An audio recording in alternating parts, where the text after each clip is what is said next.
এখন আপনাদেরকে আমি যে জায়গাটা দেখাবো সেখান থেকে হলো হাজিরা পায়ে হেঁটে আরাফার ময়দানে যায়। মক্কা থেকে এই আরাফার ময়দানে যদি না যায় তাহলে তাদের হজ সম্পূর্ণ হবে না। কেউ যদি এইখানে বাই চান্স এখানে মিস করে ফেলে যে এই আরাফার ময়দানে আসা হেঁটে হেঁটে, তাহলে তাদের হজ ওইরকমভাবেই হয় না আর কি। আর অনেকেই আসেও আমাদের দেশ থেকে হলো বৃদ্ধ হওয়ার পরে হজে আসে। আমি এখানে আসার পরে যা বুঝলাম, বৃদ্ধ হয়ে আসার পরে যে হজটা করবে সেটা হজ আল্লাহ কবুল করবে কিনা আমি জানি না।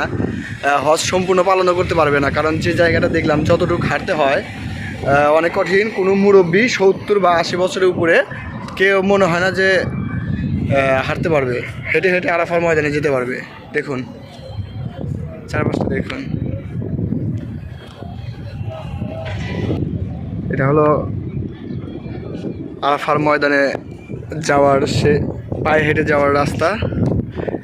ওদিকটা হলো মেইন রাস্তা, ওইদিকে আছে আপনার মেইন রাস্তা, কিন্তু আমরা মেইন রাস্তা দিয়ে না এসে আমরা যে দিক দিয়ে পায়ে হেঁটে হাজিরা আরাফার ময়দানে যাই সেই রাস্তা দিয়ে আসছে। আমাদের পার্সোনাল গাড়ি নিয়ে আসছি, ওটা হলো আমাদের আজকের দিনের জন্য ওটা বুক দিচ্ছে ওই কারটার সামনে।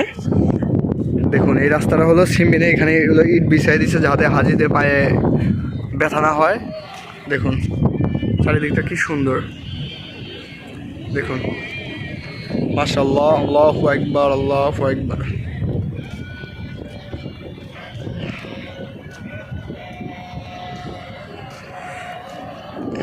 ওদিক দিয়ে অনেক হাজি আসছে ওমরা করার জন্য, তারা ওখানে পিকনিক করছে, তুরস্ক থেকে আসছে। দেখুন এটাই সেই আরাফার ময়দানে হেঁটে হেঁটে যাওয়ার সেই রাস্তা। দেখলেন আপনারা সবাই, আরও অনেক কিছু দেখাবো ইনশাল্লাহ, সাথে থাকুন। দেখুন কত সুন্দর। আমার ভিডিওটা ভালো লাগলে অবশ্যই শেয়ার করবেন, কমেন্ট করবেন এবং লাইক করবেন।